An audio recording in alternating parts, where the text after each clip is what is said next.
kahapon, nakatanggap ako na patay na raw yung ating dating presidente. Nakatanggap ako ng ganong balita. Tapos tinignan ko yung balita. Meron siya nilagay doon 24 oras, pero hindi naman ho sa channel ng GMA.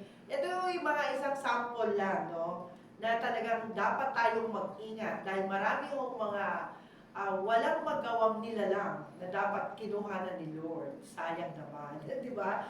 Huwag tayong maniwala, lalong-lalo na you have to verify that news. Kasi marami hong manloloko ngayon. Lalo na kapag dating sa pera, ingatan po ninyo yung sarili ninyo.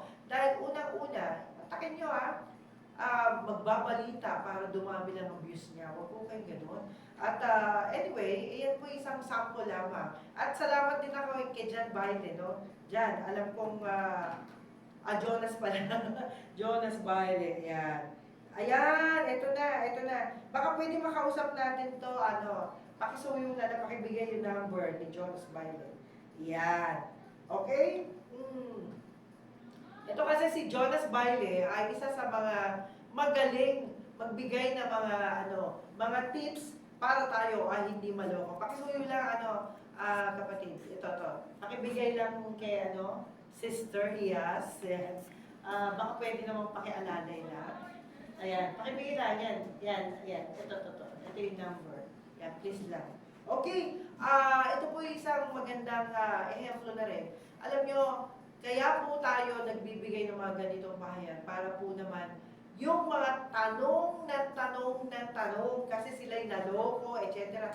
Alam nyo ho, pag kayo naloko na, huwag na kayo magtanong sa akin.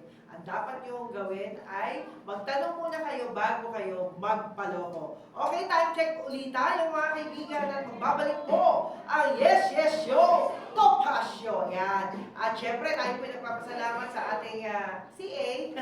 Ayan, nabigla siya. Pasensya na ho. Okay, ang oras mga kaibigan para sa ilang paalala ng ating himpilan, alas 11:44 ng umaga para sa Yes Show. See you later. Yes, yo! Topasyo!